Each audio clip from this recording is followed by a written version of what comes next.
Welcome. Today is 22nd September 2024, and the important takeaways from today's newspaper are in page number one.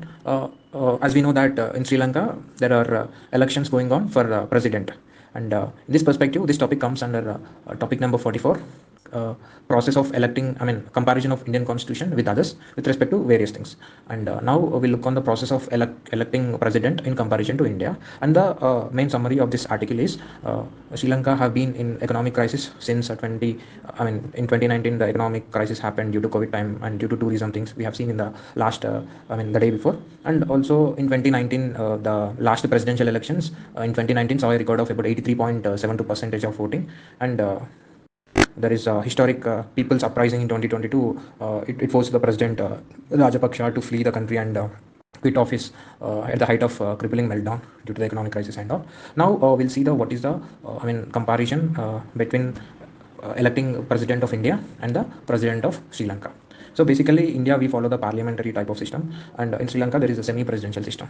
And the method of election in India is by electoral college, and that electoral college contains the member of parliament and MLAs of the India. Whereas in Sri Lanka, there is direct elections by the people. Direct election will be taking place by the people, and the citizens of the Sri Lanka are eligible to vote for the president.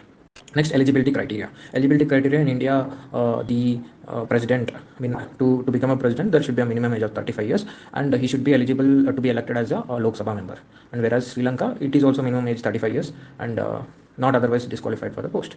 And the terms of office for both the presidents of India and Sri Lanka is 5 years. And the electoral process which we follow is the proportional representation by single transfer. That vote is there. Whereas in Sri Lanka, it is about the simple majority, that is first past the post system.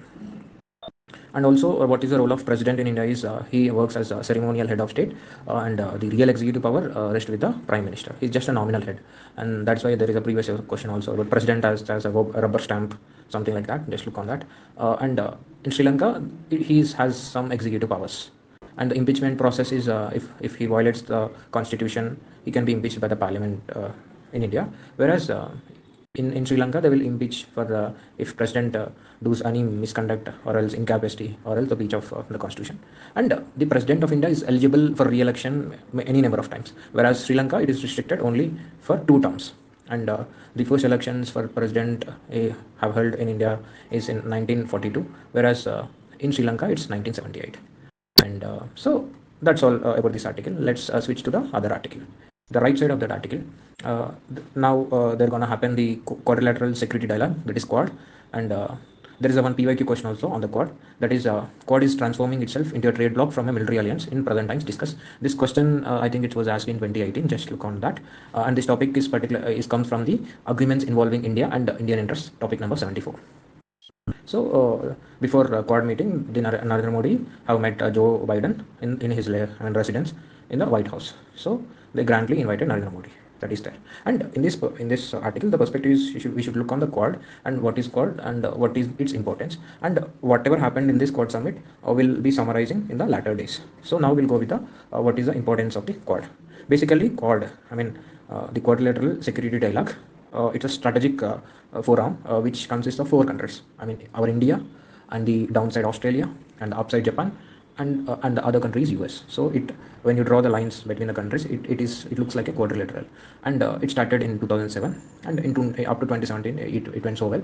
And the main aim is to, because the North Pacific Ocean lies between these countries, India, Australia, Japan, and US. So it is all about the Indo-Pacific region for promotion of open and inclusive development, those things. And also because there are geopolitical challenges due to the China's increasing influence on the south side, South China Sea. So what is the importance of this is to maintaining balance of power, and also it improves the maritime security. It evolves. Freedom of navigation and overflight, those things happens. And also they're conducting joint military exercises like Malabar exercise is there. And also it is for countering China's influence, because nowadays China is with its aggressive economic policies, it want to beat all other countries. So there is need for countering China's influence. And because the Belt and Road initiatives and the China is militarizing the disputed territories, those things are happening. And other things are Quad has focus on technology, trade, and supply chain resilience. because the manufactured products nowadays is coming mostly on China, and because of globalization issues, uh, and also for critical goods like semiconductors and pharmacy, most countries are depending on China. I mean, for the chips and also for computers, those things. It is, I mean, the China's productivity is very much in those terms. And also in COVID times, we have seen that the Quad they have some humanitarian assistance and disaster relief also, and the Quad summit they discuss about the climate change, those things also, and it's very good thing. Now whatever Quad summit happened in 2024, I mean in these 2 3 days, we'll summarize I mean in next coming days. So next scroll. uh, so Atishi takes oath as CM, new CM for Delhi. Let's see what she will do in Delhi. uh, and there are flood-like situation in Bihar. CM inspects affected areas. So floods are going in Bihar also. Just look what are the causes for the Bihar floods. Uh, and yeah, in page number 5, Lebanon blasts. Norway citizen with Kerala routes under scanner. And what is going on in Lebanon? We have to look on. Basically, Lebanon is currently in multiple crises.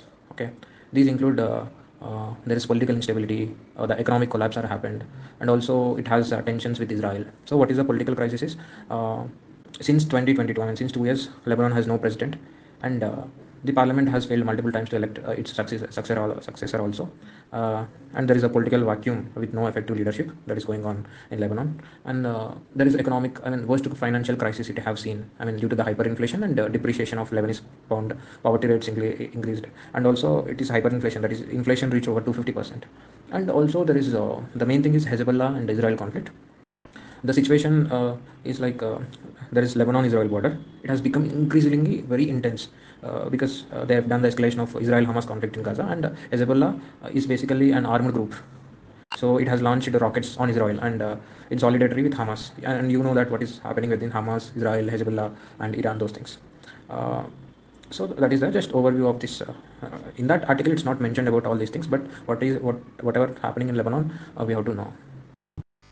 Just scroll. Sri Lanka votes to pick a new president that we have discussed, and White House officials meet Sikh activists before Modi's US president. So now, because in there are Sikh activities for separate Khalistan movement, that is they are doing movements all over India. So other officials have met Sikh activists before for the for peaceful cooperations, those things. Maybe they have given some warning or something else. I have not read this article. I feel it not important. If you are feeling like this, you can read. Next thing, right side, Air Marshal Amarpreet Singh to be next Air Force Chief. So we have to know about. I mean, Air Force Chief is the highest post in the Indian Air Force, and he has been an alumnus of the National Defence Academy, and he have worked as a qualified flyer instructor and experimental test pilot. So he is a experimental. He worked as an experimental test pilot with more than 5,000 hours of flying experience in the air, and he also worked as a flight test director and also national flight test. So that is there. And in this perspective, there are one previous year's question about the ranking of the Indian Air Force or Indian military, something questions they have asked. Now we look on the Indian Air Force I mean Indian Air Force establishment, how I mean how Indian Air Force helped in India and what is its role. Basically, Indian Air Force, it was established in 1932. Initially, it was by Royal Indian Air Force under the British rule, and after India became republic, I mean in 1950, it turned into Indian Air Force, and it is evolved over the years with its strategic airlift and also air superiority, and also adapting new technologies. And in World War II, it is IAF contributed significantly to lead campaigns. And also in 1947-48, there is Indo-Pak War. In that also, it played a crucial role. In 1965-71, wars with Pakistan, and also in Kargil conflict, any major conflict happened, Indian Air Force have played a crucial role. And there are many fighter jets like Rafale, the TMK, Tejas. So there are many. And also the main thing is IAF ranking structure. So the top one is Marshal of the Air Force, next Air Chief Marshal, next Air Marshal. So this uh, I mean we have to compare with the military and also Navy. So to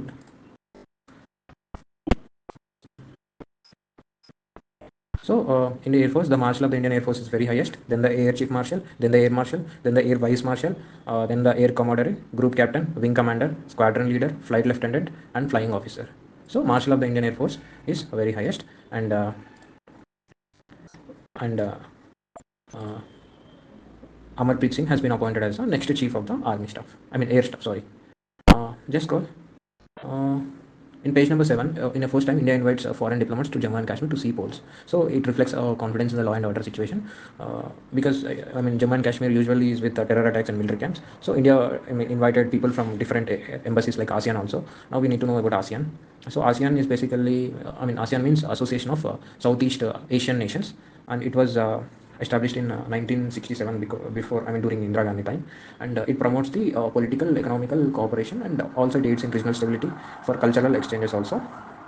And it comprises of 10 members, which is in south side, I mean Southeast Asian. Southeast Asia includes, I mean, 10 member countries are Brunei, Cambodia, Indonesia, Laos, Malaysia, Myanmar, Philippines, Singapore, Thailand, and Vietnam.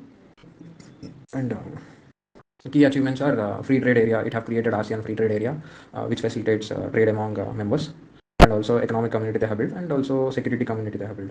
Whenever ASEAN is in use, we'll cover more about this. Now we'll continue with the newspaper. Next, page number 8, settle land disputes, prevent Navada-like violence, Nitish. So 34 houses of Dalits have been blazed over a land dispute in Navada district of Bihar. So CM Nitish Kumar have said that, I mean, land reforms we are doing, and also we have uh, we have the state police had 229 posts vacant. We are trying to fill those, and we are including we have also including 35% reservation in the state police for women since 2013, and we are about to, I mean, we have now our women members are about, police members are about 30,000 people. And in this article, it is about land disputes. We have to work on the land reforms, and land reforms is topic number one or two in the economy. So land reforms, in 1950s, there is abolition of Jamindari system, and also tenancy reforms, and land ceiling acts also there. There is a Bhudan movement by Vinoba Bhave, but although it's not successful, but whenever we think of land reforms and all, that movement we can think of. And what are the current challenges for that land reforms are implementation gaps, because that whatever the rules are there, they are poorly implemented. I mean, the governance aspects are not going good, and land tenure security, and farmers don't have that formal and land titles, and because which makes them vulnerable to eviction. And our Indian land system is mostly the small and marginal farm struggle will be there, and also rapid urbanization, uh, and corruption, and red tapeism, those things are there. And how to tackle this? You should strengthen the implementation. Land titles should be provided, and also land regularization scheme. Those can be digital land records. Which we need to strengthen digital land records by satellite GPS mapping. Those things, government, many state governments are doing. We need to strengthen that. Uh, there is a Digital India Land Records modernization program for that. Uh, so now we'll go to the next article. Typhoid, pneumonia, and UTI, that is urinary tract infection, shows resistance to certain antibiotics. So this is a scientific article. You can go to the YouTube, what is antibiotics, how it works, and you need to know about gram-negative bacteria. It can cause infections anywhere in the body.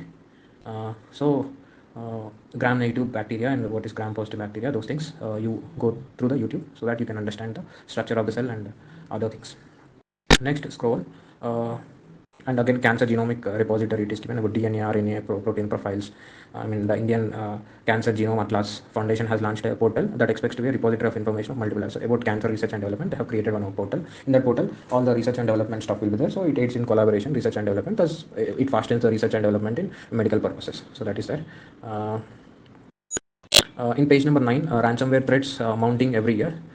India's key role in global digital economy makes it a prime target for ransomware. So now we need to know about ransomware. So what is ransomware? Ransomware is a type of malicious, I mean, malware software. It encrypts a victim's file or locks them out, and it demands money, I mean, some ransom money for access and restoration. So it significantly will threat the individuals, businesses, and governments also. So why it is happening is for the, I mean, cyber criminals, for financial crime they are doing, and also because there is a lot of digitalization penetration going on nowadays after COVID times, and because of increasing digitalizations, there are limitations for cyber threats also. I mean, cyber threats are going on, and also many users and organizations, they often neglect the cyber security practices, and also ransom attacks. Uh, Ransom attacks like phishing and exploiting software vulnerabilities are more because of, I mean, improving in technology and those things. Challenges we have discussed: data loss and reputation damage, financial impact. Even they have hacked this YouTube channel of the Supreme Court yesterday, and yesterday it was in newspaper. Uh, and also, what are the government initiative for cyber security? We have to discuss. So, government have created National Cyber Coordination Center, Cyber Swacha Kendra, and also Indian Computer Emergency Response Team. And also, I mean, police department also they formed a separate wing called Cyber Wing for the for for the good governance aspects to find the criminals who are doing the cyber crimes. That is there. And next, we'll switch to the next article. In the same page, page number 9, export potential for India's plantation sector is high. Now, in this perspective, we have to. The day before yesterday, we have discussed about the coffee production, which state, how the coffee production is there, what is the India ranking, and all those things. Now, today, we will discuss on how to achieve untapped potential of India with respect to coffee. So basically, you know that coffee is produced more in Karnataka, Kerala, Tamil Nadu, and this belt, and in Andhra Pradesh also, in Araku Valley. What are the strategies for growth? We have to think. One is we have to do more research and development, and we have to give training for farmers, post-harvest techniques, those things, and also maybe diversification. If we can encourage the sustainable farming practices and mixed farming, integrate the coffee with other crops. If this biodiversity, diversification happens, then it also improves the soil health, and also because we need to do grading. Food safety things also should be done, and in coffee plantation they use more chemicals, fertilizers for the crops. That if we can decrease by promoting organic certification, it will increase the price of the particular products, and who can afford, they can afford, and that's why we can. That is how we can improve the standards of the coffee, and also by branding, promotions, export expansion, and also infrastructure logistics, by improving the supply chain management, by smart agriculture methods, and also coffee tourism. In Araku Valley, there is coffee tourism things. Different types of coffees are available there. I have been visited in the last 2 years ago. It was a very beautiful place for coffee tourism. And what other things can do is public-private partnership can also be improved. And that's all about this article. So in that dimensions we can work on. And next thing is Vivad Se Vishwas 2.0, lower settlements for those filing by December 31. So Vivad Se Vishwas is basically it's a scheme by the it is announced by the finance minister Nirmala Sitharaman, and the main aim is to promote the compliance and reduce the litigation. It provides taxpayers an opportunity to settle their disputes with income tax department. And why it is important is it will obviously do reduction in litigation, and backlog of cases can be solved, and whatever the revenue come from the people, from the citizens, and from the different agencies, we can tap that money. And also it gives a financial relief for the taxpayers because they were in disputes, and because we reduce penalties, and also it increases the transparency and accountability for dispute resolution, and it will aid for encouragement of compliance also, and we can optimization of resources can also be done. Because if the taxpayers are in the crisis, if they are in the litigation, then it is loss for the government in terms of time and money, and the government on the government this Vishwas should be there. Confidence that is there. And how we can, what are the drawbacks for this Vivad Se Vishwas is limited applicability. It may not cover, it will not cover all the tax disputes, and there is no awareness and accessibility for the particularly small and medium enterprises. So we need to do awareness among them, and the taxpayers may misuse wantedly. They may put some tax litigations and compliances, and they may utilize this, and it works like uh, it works. It's a short time frame. The limited period for availing of those benefits, it will deteriorate taxpayers from participating, especially if they need more time to access their situations. And also, complex procedures are there, those files, and we need to fill all. Today's last article for today is, and also in page number 10, they have given about Falklands, and Falklands is in the right side of the South America. Towards east side. It is south side of the South Atlantic Ocean, and it is the territorial. It is under the control of the UK. Okay, so this is archipelago group of islands. Just locate the Falkland in your world map. And next, the article is commercialization of health services can be a recipe for disaster. So in this article, Sujata Rao, so she have interviewed somebody, and the overall summary of this is, if contract management is weak, PPP can end up with public assets going in private hands. So basically, in India, there are government hospitals, there are private hospitals. So if we mix them with the PPP model, what happens? Again, see, the government training institutions, medical colleges are attached to the government hospitals. And also in this hybrid model is introduced in one of the Chittoor district in Andhra Pradesh. From that we can, so she's saying that there is a private property, and which is leased by the government, and the government officers are there, and there is a confusion in power. What power is there, by whom, creating dual control, confusion, and bitterness. So those things are there. We can look on what is the how we can strengthen healthcare system. That day, in way for we have discussed about the PPP model. But what are the limitations for the PPP model also? Whenever we implement things, there are gaps in that. So we should look on the implementation gaps and how to strategize them, and those things you can think of it. And next, the are antibiotics responsible for bowel disease? Because nowadays there is an increase in the intake of the antibiotics. So this article is there. What are the antibiotics? Antibiotics are powerful medications which we take as tablets and injections to avoid the bacterial infections, and it may slowly infect the gastrointestinal system in our body because it disrupts the gut bacteria, and also antibiotic associated diarrhea where some technicalities are there in this. With some YouTube video, you can learn things very clearly. Uh, and next scroll in page number 11, they have given why was Hezbollah attacked through pages. Know the health, Hezbollah issue. If you can watch some YouTube animated video or something else, you'll get more clarity. Why? Now we'll focus on the article, whatever they are saying. Why they use this low-tech gadgets is maybe due to their availability, and also it will earn money financially. We can do well. And what are the low-tech gadgets are like drones they are using, signal interception devices they are using, and also explosive devices like walkie-talkies, those things. And also because why they are using is cost effectiveness and also asymmetrical warfare. So they are creating a level playing field against technologically superior adversaries. And so just know what is what Israel is doing, what Iran is doing, what Hezbollah is doing, what is the dynamics on that. And it is creating a proxy wars. And so as you know that Hezbollah is a Lebanese militant group, and Hezbollah is supported by Iran. So Hezbollah is attacking Israel, and Israel is attacking Hezbollah. And the Hezbollah is involved in regional conflicts also. There is Syria, Palestine, those issues. So just know that. And in the last, in the page number in the same page, they have given about NIFA protocol in Kerala. How did the state respond after a fresh scare in Mallapuram? What the overview of the NIFA? In the last 2 days ago, we have discussed what is NIFA and how it is caused, from where it is came. Today, we'll be doing what government is doing for that. So and why was there a delay to identify the virus? Is they have given a story. A 24-year-old man, he from Bangalore, he went home to Kerala. Then he got fever, headache, and those things, and then he joined in MES Medical College, and the next day he died due to the symptoms of meningitis and encephalitis.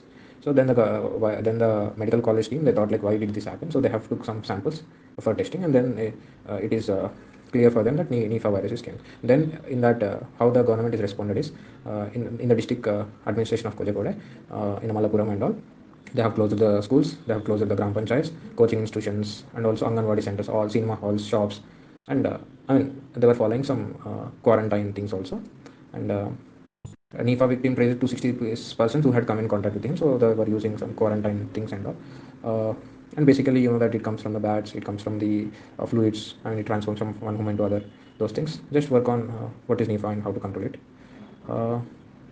Next, Russian, Ukraine, those things are there, as you know. And also Hezbollah, 2 commanders killed in Israel's Beirut hit. Hezbollah, at least 20 killed in Israel attack on Gaza school, and it's been happening since 2 years. That's all for today. Have a great day, good evening, good night.